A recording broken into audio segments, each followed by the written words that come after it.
တကဘာလုံးကို mask တွေတက်ဆင်လာအောင်လှုပ်ဆောင်ပေးခဲ့တဲ့သူဟာတစ်ချိန်လုံးကတော့သူ့စကားကိုဘယ်သူမှမယုံကြည်ခဲ့ကြလို့အလုတ်ပြုတ်လူနီးပါဖြစ်ခဲ့ဘူးတဲ့ဆိုတာသင်သိပါသလား1910ပြည့်နှစ်မန်ချူရီးယားဒေသမှာ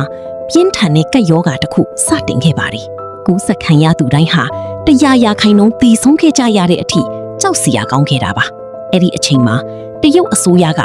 ဒေါက်တာဝူလျံတေဆိုတဲ့ဆရာဝန်လေးကိုဒီယောဂါကိုထိန်းချုပ်ဖို့စေလွှတ်ခဲ့ပါတယ်အနောက်တိုင်းဆရာဝန်တွေကဒီယောဂါဟာကြွက်လေးတွေကနေတဆင့်ကူးစက်တာလို့ပဲတထိုက်ချယုံကြည်နေကြပြီမဲ့ဒေါက်တာဝူကတော့ဒါကိုတန်တရားရှိခဲ့ပါတယ်သူဟာထုံးတန်းစင်လာတွေကိုဘေးဖိပြီးအလောင်းကိုခွဲစစ်စစ်စီးခဲ့ရကနေ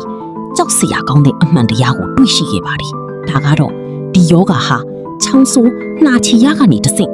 လေးထုတွေကနေကူးစက်နေတာပဲဖြစ်ပါတယ်ဒေါက်တာဝူကလူတိုင်း mask တက်ဖို့အမိန့်ထုတ်ခဲ့ပါတယ်ဒါဟာဒီနေ့ခေတ် N95 mask ရဲ့အစအဦးပုံစံပေါ့ဒါပေမဲ့အဲ့ဒီချိန်မှာဘယ်သူမှသူ့ကိုအရေးမလုပ်ခဲ့ကြပါဘူးနာမည်ကြီးပြင်သစ်ဆရာဝန်တယောက်ဆိုရင်ဒေါက်တာဝူကိုလှောင်ပြောင်ခဲ့ပြီး mask တက်ဖို့ကိုပါအတိအလင်းငင်းဆန်ခဲ့ပါတယ်ဒါပေမဲ့ဝမ်းနည်းစရာကောင်းတာက